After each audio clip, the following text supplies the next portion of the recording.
presenta WowMX.tv.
Hola de nuevo, bienvenidos a Gabinete en la Sombra. Pues la crónica de un giro a la izquierda anunciado, precisamente ya no solamente hace unas semanas tocamos el tema con nuestra otra vez invitada y colaboradora Sara Tamés, sino que desde antes habíamos hablado de estos giros a la izquierda en América Latina, donde había estado también Juan Carlos Juárez, y bueno, se dio este giro y esta decisión que tomaron la mayor parte de los colombianos para ir con un ex guerrillero del movimiento M-19 a la presidencia de la República. Hay varias particularidades en digamos que en este triunfo de Petro en Colombia. Uno muy importante es que el bipartidismo tradicional que se dio durante muchas décadas en Colombia se rompió. Otra importante que hay que considerar es que sigue la tendencia de gobiernos de izquierda en América Latina que han arribado al poder y que están tapizando la zona. Por supuesto, pues en noviembre habrá que ver qué es lo que pasa en Brasil. Además, en el tema de Colombia, una particularidad y que llegamos a mencionar fue que la hoy vicepresidenta electa, Francia, ella, esta mujer afrodescendiente, pues bueno, es un hito también porque será la primera latinoamericana afrodescendiente en ser vicepresidenta, madre soltera de un origen muy humilde y parece ser, por el estudio de las regiones donde se ganó en Colombia, que muchas zonas que hay afrodescendientes colombianos, pues bueno, tuvieron esa preferencia por ella. También es importante ver que en cuanto triunfó Petro, el movimiento del Ejército de Liberación Nacional, el último movimiento armado y guerrilla de Colombia, inmediatamente se dijo dispuesta a entablar negociaciones con este nuevo gobierno. Hay que recordar que Petro, una de sus propuestas fue precisamente establecer un diálogo con el ELN. También llama la atención que no hubo conflicto postelectoral, que su principal opositor, Rodolfo Hernández, reconoció su triunfo casi inmediatamente, al igual que el presidente Biden y el presidente en funciones todavía, Duque. Esto nos habla de la importancia estratégica que tiene Colombia para la zona, pero también nos habla de que se procuró en todo momento y por todos los flancos acordar esta estabilidad, sobre todo en un sentido postelectoral, por supuesto. También debemos de tomar en cuenta también que en términos económicos sí hubo como una baja en los mercados colombianos por este anuncio, pues por razones obvias, por el arribo de alguien de izquierda. Sin embargo, pues hay que recordar que Petro también forma parte de un esquema institucional, que fue alcalde de Bogotá, donde por cierto obtuvo una de las zonas donde obtuvo mayores sufragios fue precisamente en la zona de Bogotá, donde fue alcalde y parece ser que fue buen alcalde porque pues, la gente ratificó su voto ahí. Y también podemos observar, bueno, pues la trascendencia para estos hechos. Pero hoy nos acompañan una consultora política que se ha encargado mucho de estas elecciones y sobre todo de esa zona, Sara Tamés, que además es socia directora de una consultora especializada en estos temas que es Espora. Sara, gracias por acompañarnos, buenas tardes. Gracias, Mario. Buenas tardes. Gracias, Sara. Y desde la hermana República de Argentina, un colaborador de Gabinete en la Sombra muy distinguido, Juan Carlos Juárez, que es internacionalista, analista político y experto en temas de seguridad social. Sara, pues nos quieres dar una visión de esta digestión, tú que estuviste también en el programa donde hablamos de estas posibilidades de este giro a la izquierda.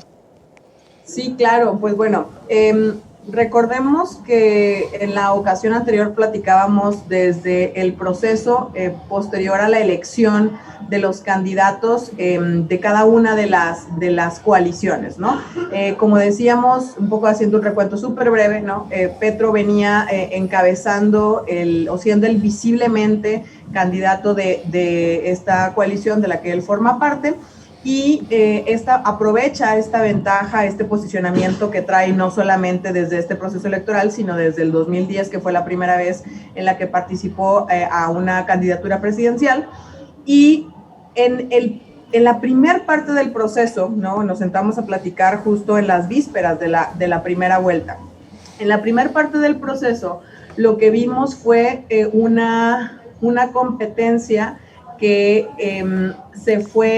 se fue compactando, es decir, estaba Petro como puntero, muy fuertemente acercándose Fico, y de pronto hay un movimiento, sobre todo las últimas 2 semanas previo a la primera vuelta, donde Rodolfo rebasa por la derecha a Fico, y esto se responde gracias al paradigma que se observó en esta elección, ¿no? Una de las cosas que hace Escora es mapear la sociedad red, ¿no? Y al momento de mapear la sociedad red, lo que nosotros vimos en este proceso electoral es que el paradigma rondaba entre el progresismo y el rechazo a la política tradicional.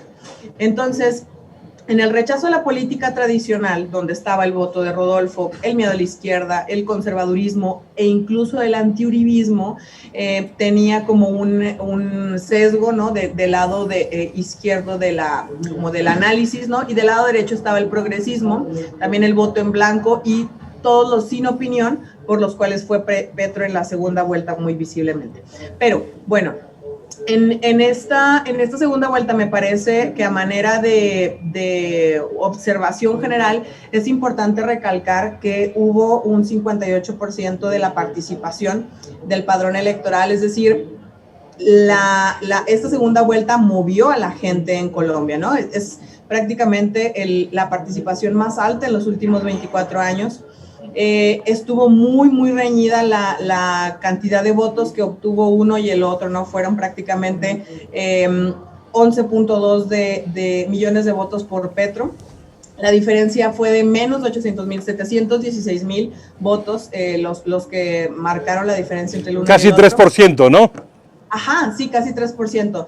Petro ganó las periferias, se fue a hablarles y vemos muy claramente la estrategia segmentada que hizo, ¿no? Refiriéndose a los pescadores, refiriéndose a los transportistas, refiriéndose a estas zonas que forman parte del espectro que se ubica tanto inconscientemente como conscientemente en la línea de izquierda. Zonas populares, Sara, zonas populares. Zonas populares. Sin eufemismos, ¿no?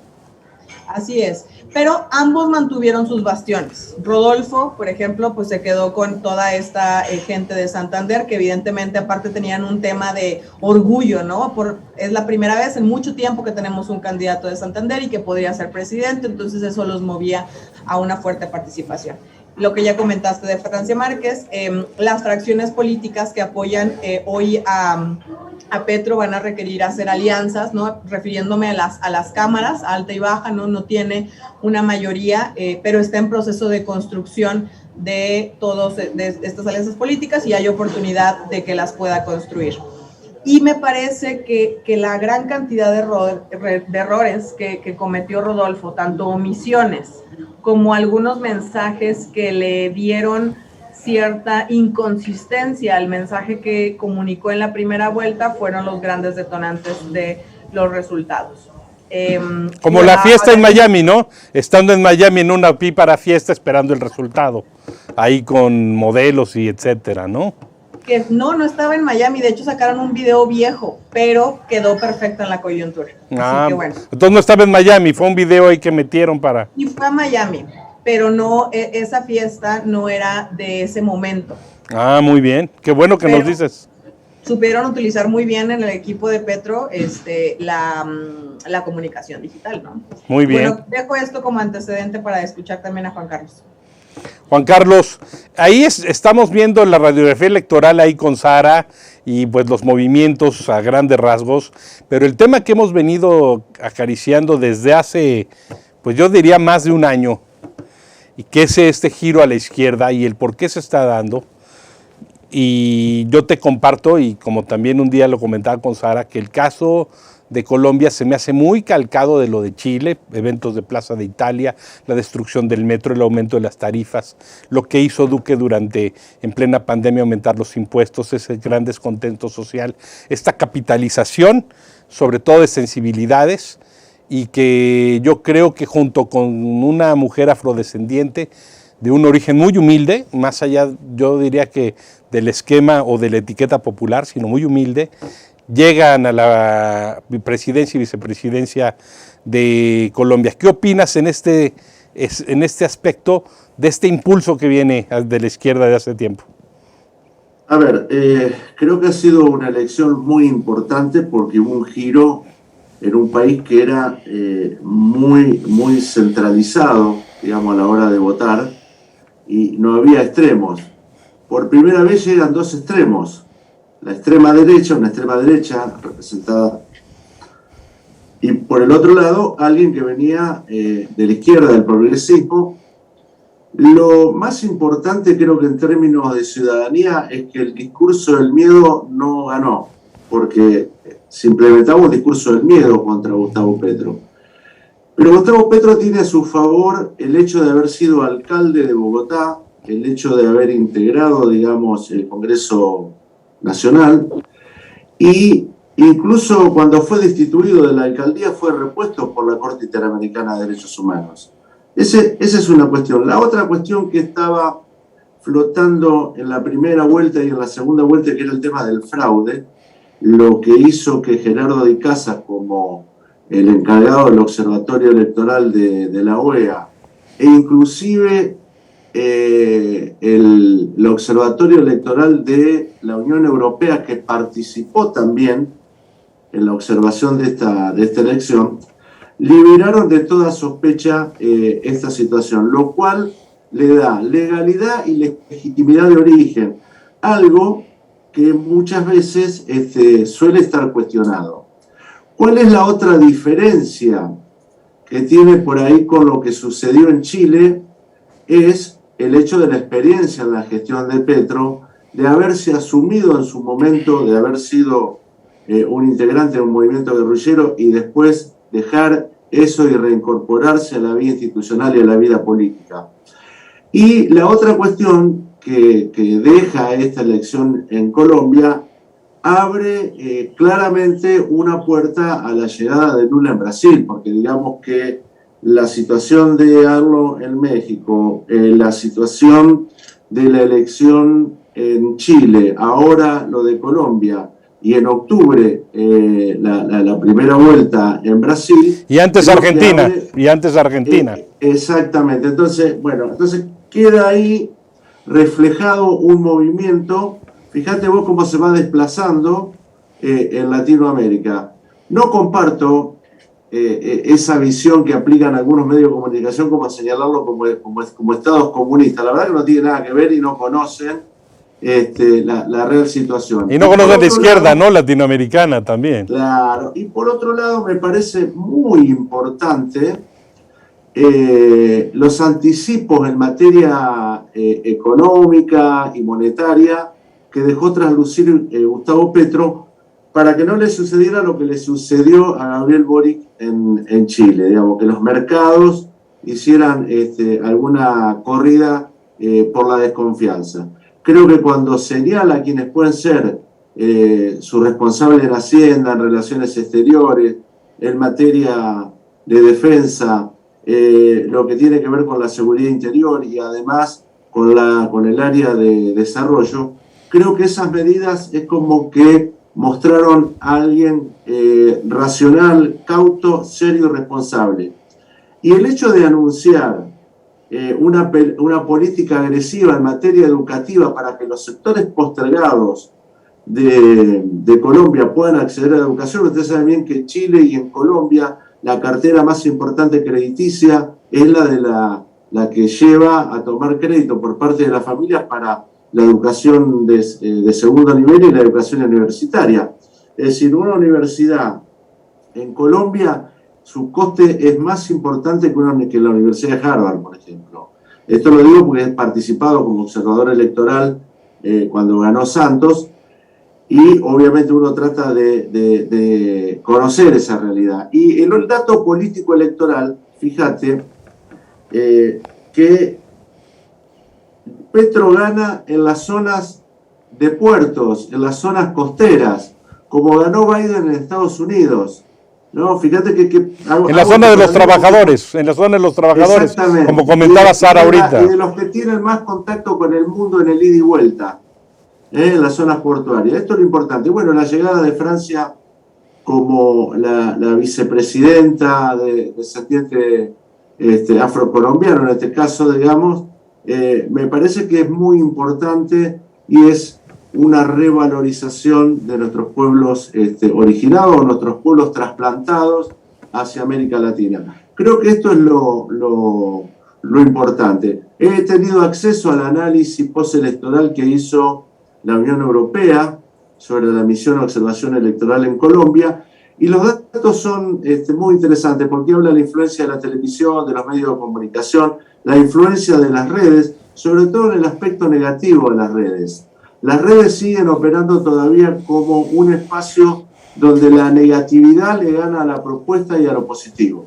Y esto me parece que es, para analizarlo, que te lo voy a hacer llegar, el informe Mario, porque es un informe no muy extenso, pero sí muy rico y sustantivo al momento de analizar cómo se desarrolló el proceso electoral en la primera y en la segunda vuelta en Colombia.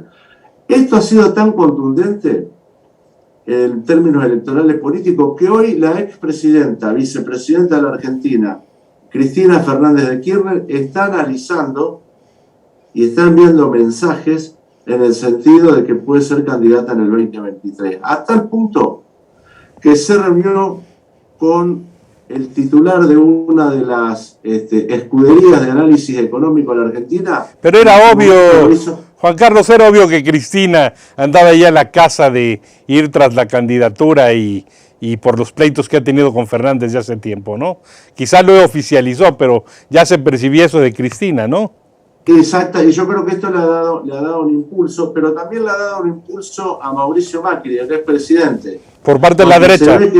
Exactamente, en esa disputa del blanco-negro, del A o el B, él tiene condiciones objetivas como para pelear la presidencia. Así que se abre, fíjate, lo que a veces sucede en un país, en este caso Latinoamérica, cómo se capilarmente, de manera social, se extiende al resto de la región.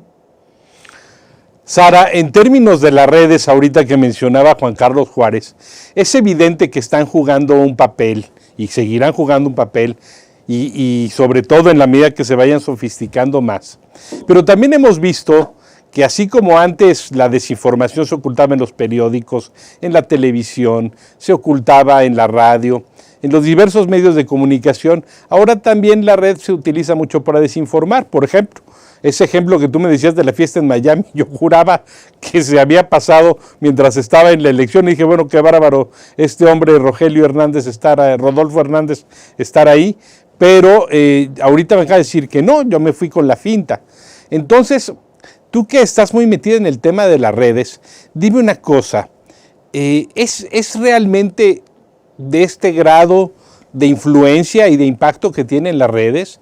¿O realmente estamos ante el hecho de que sí la gente está superando los miedos, como platicamos en nuestra reunión pasada en el PRE de Colombia, donde ya no le tienen miedo al coco y donde sí influyen mensajes muy poderosos como los de Francia? Francia Elena Márquez es un mensaje muy poderoso para una sociedad afrodescendiente colombiana que ha sido muy castigada. Obviamente te estoy preguntando acerca de la herradura en casa del herrero, pero ¿qué dices tú de esto, pero te lo puedo Sara? contestar con información de trackings, ¿no? Que no tengan que ver necesariamente con con una variable que defina yo, sino, a ver, en la segunda vuelta, entre el 68% y el 76% de la población se informaba a través de su celular. El 21%, entre el 21 y el 18% se informaba a través de la televisión. Y el resto, o sea, el porcentaje que sobra es mínimo, ¿no? Entonces, ¿de qué estamos hablando? Es un 75% de la población que construye su percepción a partir de lo que ve en Internet. Y como sabemos perfectamente, la comunicación que emitimos y este tema de los mensajes que se crean, pues van construyendo esta percepción que creo que tuvo mucho que ver, por ejemplo, en el caso de Petro, comunicarse como un presidenciable, ¿no? Incluso esta diferencia, o sea, a mí me pareció incluso caso de estudio, estoy haciendo justamente, escribiendo alrededor de ello, porque en la primera vuelta, el ejercicio del equipo digital de Rodolfo Hernández fue un gran éxito en términos de llevarlo a del 4% a una segunda vuelta. Es decir, creció impresionantemente en conocimiento, le decían el rey del TikTok, atrajo las miradas internacionales, ¿no? Por esta manera tan disruptiva en la que utilizó esta herramienta, ¿no? Pero decías tú, en la medida que se revolucionen o cada uno de estos canales, habrá quizá más potencia. Yo creo que no necesariamente es así, más bien es en la medida que entendamos mejor a las personas o que mapeemos mejor a las personas que integran la sociedad red y que utilizan estas herramientas, entonces habremos de tener mensajes o de crear mensajes más certeros, ¿no? ¿Qué pasó ¿por qué con una estrategia tan disruptiva de Rodolfo Hernández en términos de redes sociales no le alcanza en la segunda vuelta, ¿no? Cuando incluso lo natural, en los primeros análisis que escuchábamos con los colegas era, todos se van a unir contra Petro, ¿no? Y entonces, dada la historia de Colombia, ¿no? Y que viene de ser una sociedad conservadora, ¿no? Que busca justamente conservar esta seguridad, conservar estas certezas económicas y de distintos rubros, pues prefería quedarse con lo tradicional, ¿no? Y una de las cosas que también vi en el tracking y vi en un tracking postelectoral, porque siempre hacemos investigación como en los procesos electorales, es que gran parte de la gente eligió a Petro por su propuesta electoral. Sí fue distinto, o sea, ya el momento de decir, bueno, quiero cambio, sin duda alguna quedó claro porque no estaba en la boleta un candidato de la derecha y eso ya significaba un cambio, pero era un cambio hacia qué lado, ¿no? Y Petro representó una oportunidad o un proyecto en el que o que representaba una mejor propuesta política. Gran parte de la gente decía en sus respuestas que era eso principalmente lo que les hizo elegirlo. Y en realidad el tema del miedo, como comentaba Juan Carlos, no permeó tanto como en otras segundas vueltas, ¿no? Que incluso lo platicábamos también en la ocasión anterior contigo, Mario, ¿no? Entonces, las redes sociales juegan un papel fundamental, sí. Obviamente la campaña se entiende desde distintos rubros, desde una visión holística, tierra, aire, línea o agua, como le queramos llamar, que es el Internet. Y sin duda la gente construye su percepción a partir de lo que se comunica a través de Internet, pero esto se refuerza con los otros canales, ¿no? Y hubo muchos vacíos de comunicación de parte del candidato opositor, que creo que al final, mientras uno estaba hablando directamente de las propuestas que tenía para cada grupo poblacional, el otro estaba justificando de los errores en las distintas declaraciones que daban, ¿no? Y pidió perdón por fácil 8 cosas, ¿no? Petro, a mí me pareció un ejercicio muy interesante y confieso que me gustó mucho. Hubo un video que sacó en el que tenía esta solicitud de empleo y les decía, colombianas y colombianos, ¿no? Y les voy a hacer llegar a cada uno de ustedes una solicitud de empleo. Y aquí les va mi currículum, les dan mis propuestas, les va el plan que tengo y ustedes díganme si me dan el empleo o no. Entonces, estos elementos de comunicación muy simbólicos, que así como este uno que estoy mencionando hizo a los distintos microsegmentos, me parecen que marcaron la diferencia entre una estrategia de community management, que fue la de Rodolfo, a una estrategia digital que sí implementó el equipo de Petro, ¿no?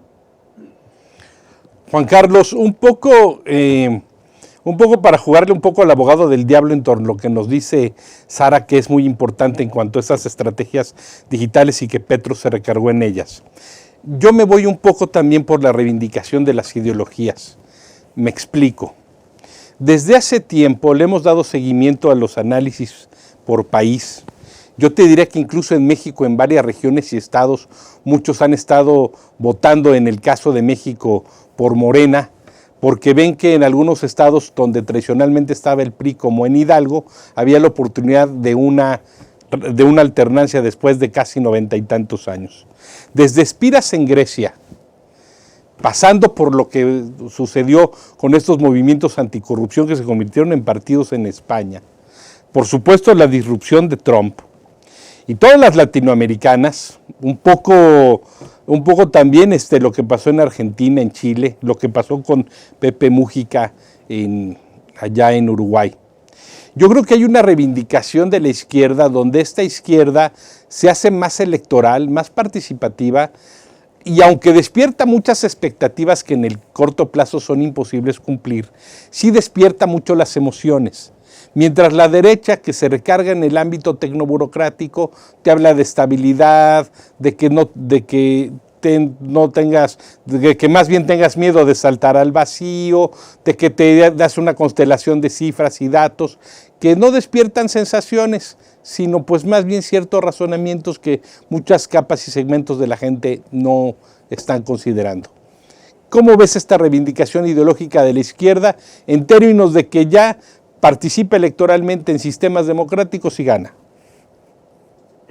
A ver, cuando uno ve un país de Latinoamérica con los índices de pobreza que tiene, los niveles de exclusión, las dificultades o las imposibilidades de acceder al desarrollo personal, a la educación, a la salud y a la seguridad social, por más que uno le ofrezca estabilidad, la paz de los cementerios, ya con eso no engañamos a nadie.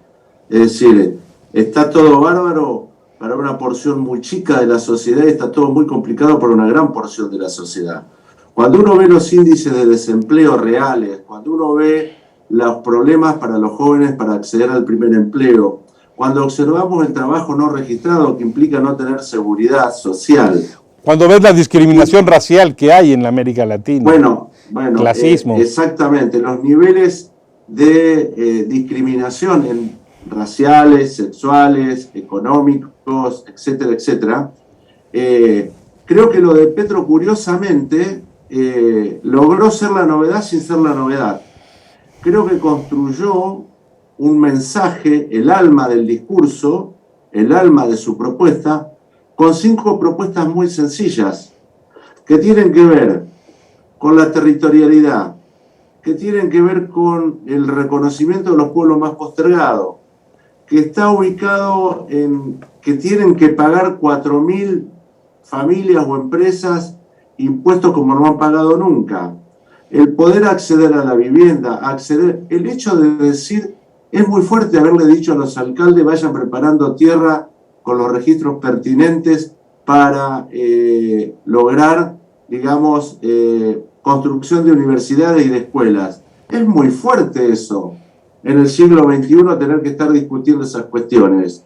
Y por el otro lado, el tema del género. Es un tema también muy importante. El abandono de la obligatoriedad del servicio militar. Son cuestiones que pegaron muy fuerte en la sociedad. Ahora, la elección del rival de Petro tuvo una muy buena performance, porque la verdad que era... Muy buen desempeño. Y era un mesiánico desde mi punto de vista del análisis de su accionar, de su propuesta. Alguien que dice que no pagó el rescate de su hija a quienes la secuestraron, si fue la guerrilla quien fue, porque si no después lo van a devolver a secuestrar a la familia. Digo, es muy fuerte eso en términos emocionales negativos. Entonces, todas estas cosas, me parece que Petro, y la prudencia, digo, hay algo que desbalanceaba. Rodolfo, muy agresivo, muy potente. Petro respondía, pero tenía equilibrio en la respuesta. Y esto creo que ha hecho una diferencia. Y vuelvo a decir, el cuco de la izquierda. Es decir, el cuco, ¿qué es el cuco? ¿Cómo el cuco? Y claro, el fantasma, digamos, de los que nos van a hacer mal, de los que no. Habló en una campaña electoral en el siglo XXI de la reforma agraria, ¿no? Fueron temas muy claros, nadie se va a sorprender, y eso está muy bien, y esto lo sabe Sara mucho mejor que yo, que uno tiene que ganar o perder una elección con sus ideas genuinas, porque si uno pierde trasvestido o disfrazado de sus propias ideas, se queda vacío para adelante, no deja nada para adelante. Y esto es lo que ha logrado Petro en esta tercera oportunidad, creo que era que se presentaba candidato a presidente, como lo hizo Lula. Lula ganó siempre manteniendo su discurso. Eso le permitió mantener vigencia en cada elección que fue perdiendo. O López Obrador en México, no varió su discurso demasiado, ¿no?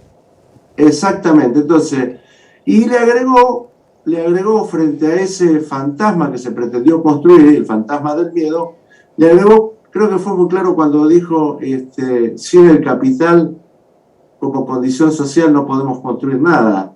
Es decir, no es contra el capital, es con el capital humanizado, digamos. Es un mensaje claro al respecto. Volviendo, vamos a ir a la pausa comercial y regresando, seguimos platicando con Sara y Juan Carlos Juárez del fascinante tema de la elección en Colombia. No se vayan, nos vemos en un momento.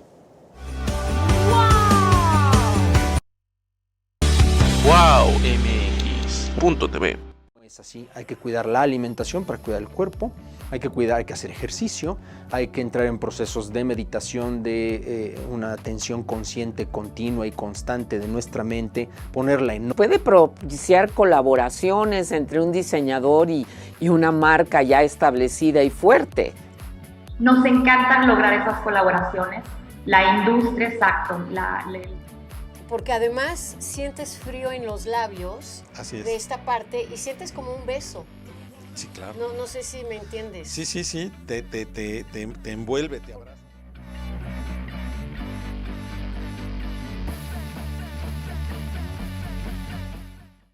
Ricky Anaya. El mismísimo Ricardo Anaya. ¿Qué nos puedes contar al respecto, mi querida Carlita? ¿Qué opinas de el nivel con el que se está abordando la reforma eléctrica? Es una polémica. No es lo que te pase con la vida, es lo que haces al respecto de ella. Esa es una de mis definiciones de amar. Todos tenemos que buscar un don, ¿no? El don que tenemos. Y algunos, como tú dices, algunos son buenos matemáticos, otros son científicos. Pero cuando ustedes hablan de un testamento digital, pues estamos hablando también ya de palabras mayores, ¿no? O sea, no es... ¿Qué es lo que te da esa autenticidad? Hay grandes artistas. Creo que lo que me hace diferente a todos ellos es que yo canto desde el corazón, que... Porque de verdad vuelven a poner en el ridículo de siempre a la 4T. La realidad siempre los alcanza. Y para eso vamos a darle... Abordar el conflicto latinoamericano. Precisamente está pasando de México a la Patagonia muchas situaciones que tienen que ver con elecciones, grupos sociales.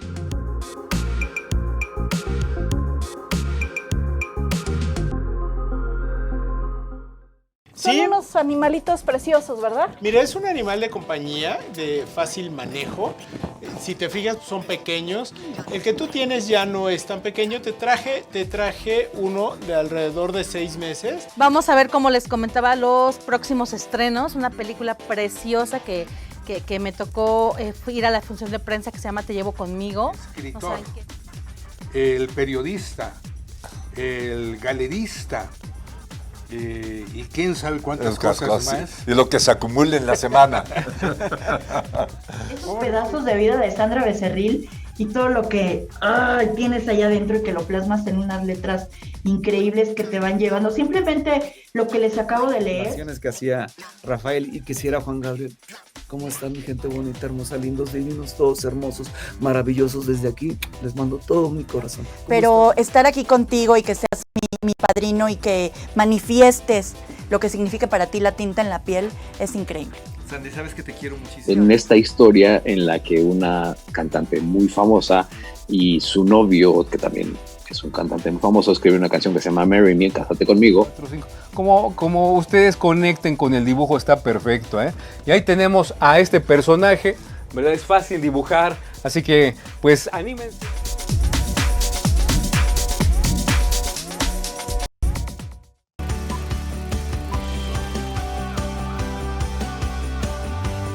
WowMX.tv.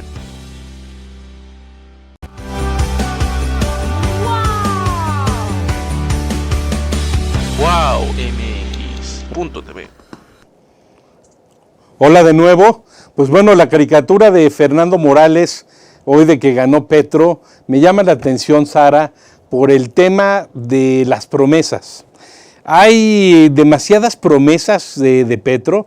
Esas izquierdas que han arribado al poder están repletas de una constelación, y hablo de Boric, por supuesto hablo de Boric, por supuesto también hablo del presidente López Obrador en México, de muchas personas que van con el discurso disruptor de la izquierda o de la derecha, en el caso de Trump, ¿verdad? Digamos con el discurso disruptor. Llegan siempre con una constelación, un bagaje de muchas promesas, las cuales en el corto plazo no se pueden cumplir. Y a algunos se les atravesó el problema de la pandemia, la guerra en Ucrania, la inflación, la hiperinflación en varios países, el poco crecimiento, por cierto, donde México y Colombia son de los más afectados, mucho más el tema inflacionario en Colombia que en México. Y sin embargo, llegan con muchas promesas, Sara. Llegan con muchas promesas que en el corto plazo no serán fáciles de cumplir. Yo ya estoy avisorando los primeros 60 o 100 días de Petro, donde va a estar encima el uribismo de él, diciéndole prometiste esto, y etcétera, etcétera. Ya sé la ruta que van a ir siguiendo. ¿Cómo ves, Sara? Sí, pues es lo natural, ¿no? Van a buscar maximizar cada error, ¿no?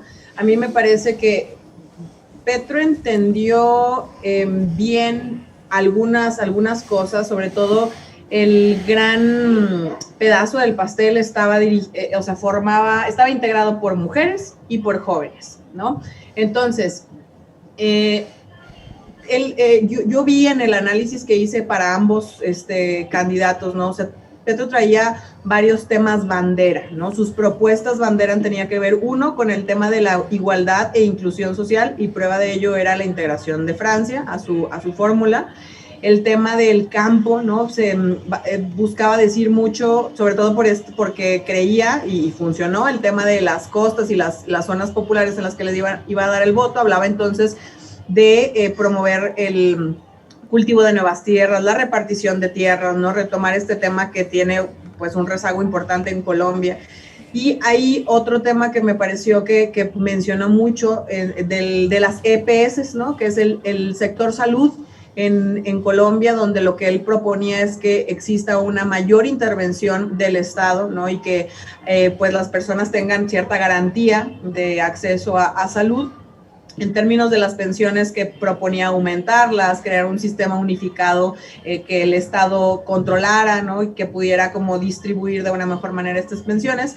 Y uno de sus temas bandera, por la propia formación que él tiene, es la parte del ambientalismo, y que proponía constantemente la parte de evitar el extractivismo y las energías las nuevas formas de generar energía, etcétera, ¿no? En los segmentos que estudiaste, perdón que te interrumpa, los jóvenes, los millennials, que son muy proclives a los temas del calentamiento global y los temas medioambientales, ¿fueron proclives a él en el segmento que tú analizaste? Sí, totalmente. De hecho, en los segmentos, o sea, él se llevó, no todos, pero gran parte de los jóvenes, los capturó Petro,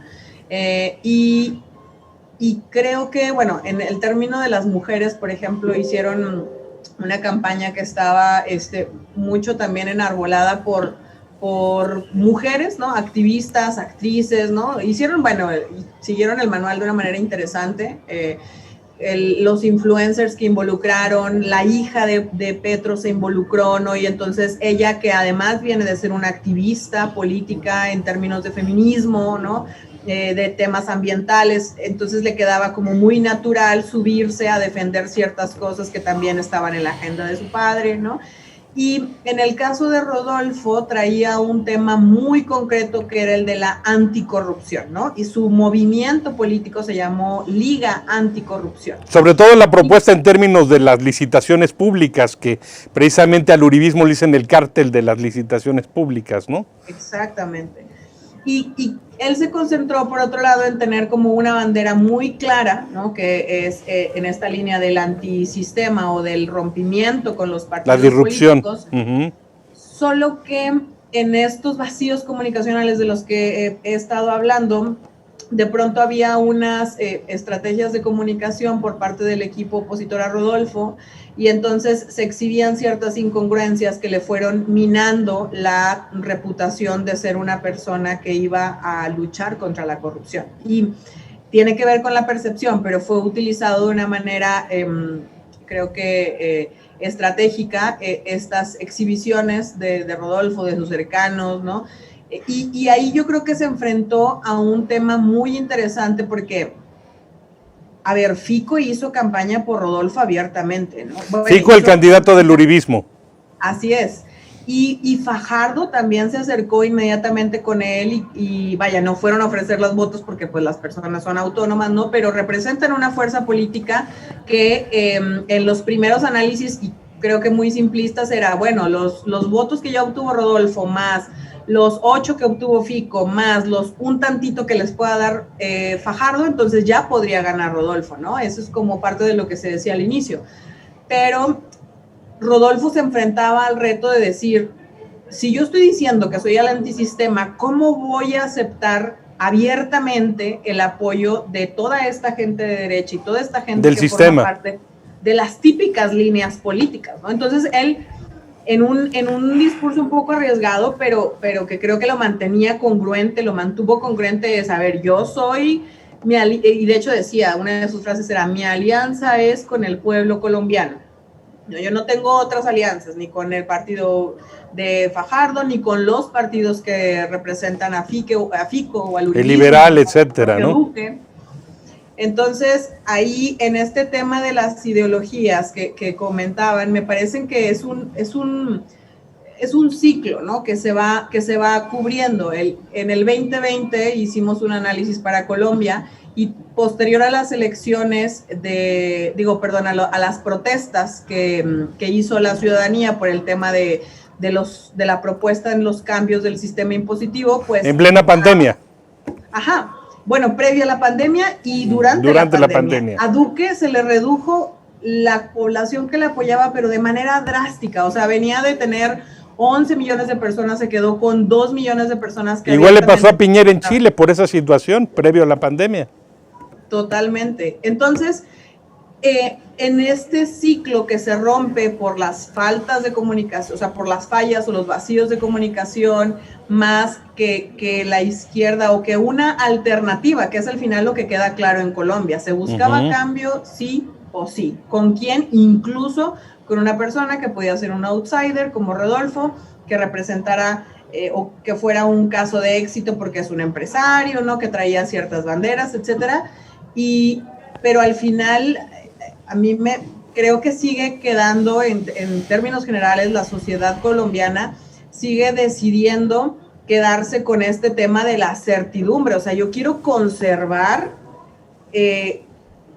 quiero elegir una opción que me diga o que me dé indicios de que voy a estar medianamente bien en términos de economía, en términos de que pueda dialogar, que pueda tener como estas relaciones políticas fortalecidas, y me parece que Petro logró proyectar de una mejor manera esto, ¿no? O sea, siguen siendo conservadores aún en el cambio. Bueno, pero en la oposición no se la dieron a Petro el Parlamento, se la dieron a la oposición para controlarlo un poco por si las dudas, ¿no? Así le pasó a Fox en el 2000 en México, por si las dudas. Oye, Juan Carlos Juárez, quiero comentarte una cosa y yo quiero que lo compartamos con Sara, Juan Carlos, que es un tema que hemos venido platicando desde hace mucho en los seminarios de análisis latinoamericanos y en Gabinete en la Sombra.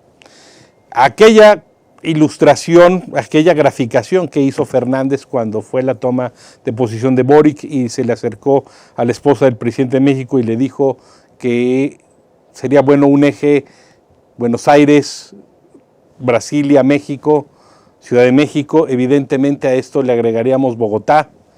El presidente de México incluso abiertamente se pronunció por él y protestó el gobierno de Duque porque dijo que había una intromisión en los asuntos internos de Colombia. Parece ser que sí está la intención en términos de la CELAC y en términos de formar, ya sea reformar la OEA o formar un nuevo organismo latinoamericano. Parece que esto sí ensambla un poco esa estructura, sin extrapolar, o estoy extrapolando, Juan Carlos Juárez. A ver, creo que en Latinoamérica, con todos los inconvenientes que tenemos, que hemos tenido y las posibilidades de resolverlos que las tenemos, por primera vez creo que se perfila claramente la definición de una región con sus propias herramientas, sin mirar a Roma, sin mirar a Madrid, sin mirar Londres, sin mirar a Bruselas, ¿no? Empezamos a mirar Brasilia, empezamos a mirar Ciudad de México, Buenos Aires, Bogotá, o Santiago, o Lima, o La Paz. Creo que esto es un cambio muy importante porque América Latina está inscrita en un mundo que la va a codiciar mucho. En el caso de Colombia, es el segundo país del mundo en biodiversidad y llega un presidente que piensa en términos de desarrollo sustentable. Esa es una gran novedad de la política, no solo de Latinoamérica, de Colombia, que se instala en el plano mundial. Y esto hay que hacer ser muy claro en esta cuestión. Entonces, me parece que eso que dijo Alberto Fernández se puede corporizar, se va a corporizar, no porque haya una idea o una decisión de los presidentes o de los partidos políticos. Comienza a haber una decisión de la sociedad en ese sentido.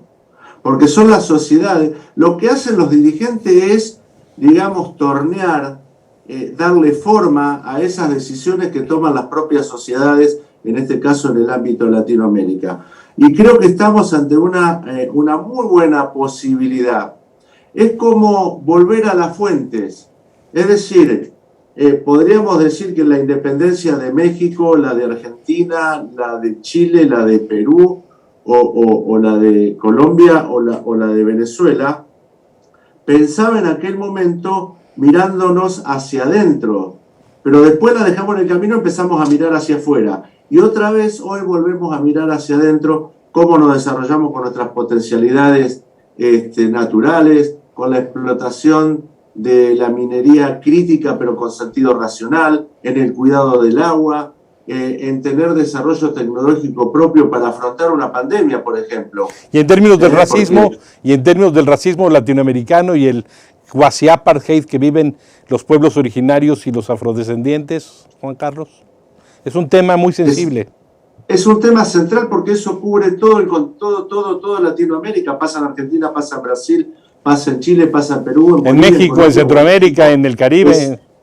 Exactamente. Entonces América Latina y el Caribe tiene que volver a la fuente, pero con la visión y la estrategia que nos indica el siglo XXI.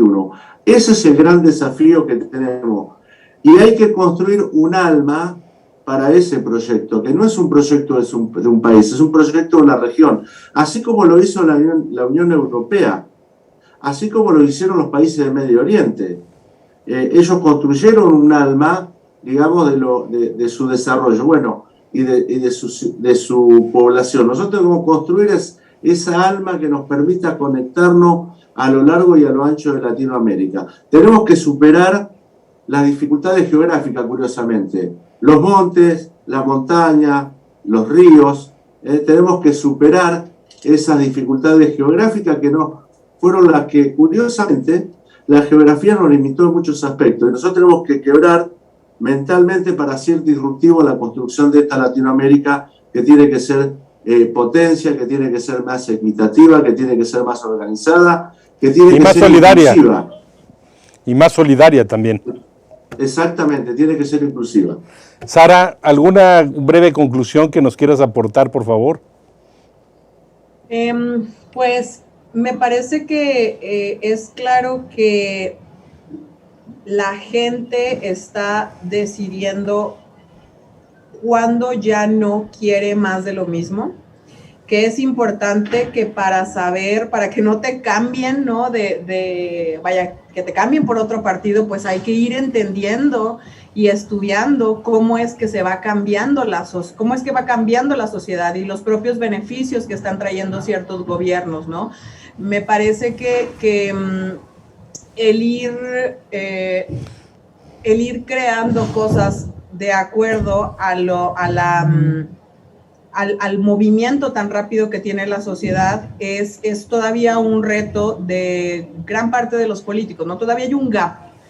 La sociedad está como corriendo a una velocidad, a un 5G, y muchos de los políticos están todavía en 3G porque existe como esta carencia tal vez de información o el poco interés por hacer algún análisis a profundidad o investigación a profundidad. Creo que algunos los tomó por sorpresa, pero auguro que desde ahorita ya lo estamos viendo, ¿no? O sea, Petro se está buscando moverse lo más rápido posible en términos de proyectar que puede tener el control, que puede ejercer como que puede ejercer una fuerza como presidente, ¿no? Enviando estos comunicados que tan solo al siguiente día de la elección envió 4 o 5, ¿no? Que pudieran ser polémicos para algunos, pero que están buscando marcar este tono presidencial, aunque ni siquiera haya llegado a la presidencia, justamente por algo que comentabas, Mario, la expectativa es bastante alta. Entonces la vara está muy, muy arriba para él, y tiene que moverse muy rápidamente para no llegar a este desinfle o esta desilusión que probablemente en algún momento va a ocurrir, y ojalá en la medida de las posibilidades sea la menos drástica, ¿no? Y sobre todo se den la oportunidad, las fuerzas políticas que en un país de tanta violencia, donde ha sido una de las principales preocupaciones de la sociedad, pues estén dispuestos a entender a la gente para saber qué es lo que hay que crear y cómo pueden sí unir a la sociedad, ¿no? El reto está grande, pero creo que pues esta nueva oleada de políticos con esta frescura y estas ganas pues pueden tener un resultado interesante. Juan Carlos Juárez, menos de un minuto para una conclusión. Bueno, creo que Petro tiene la responsabilidad de construir la seguridad democrática en Colombia, una justicia que sea igual para el que más tiene y para el que menos tiene la responsabilidad de construir un sistema de seguridad social con equidad y tiene por delante una gestión política en el ámbito del Congreso que le va a exigir mucha prudencia, porque el Congreso, como ocurre en Chile o como ocurre en otros países de Latinoamérica, está muy disperso y eso a veces no ayuda a la construcción de un proyecto tan disruptivo como es el de Petro. Bueno, pues le quiero agradecer mucho a Sara Tamés, socia directora de Esporas, y a Juan Carlos Juárez, diputado con mandato cumplido desde la hermana República Argentina, sus comentarios. Y lo importante de todo esto, yo me quedo, es que ganó la democracia. No importa ya saltos al vacío, ni fantasmas, ni miedos. Lo que cuenta es lo que la gente decida. Y ganó la democracia en Colombia. Nos vemos luego, buenas tardes y buena suerte. Hasta luego. Gracias.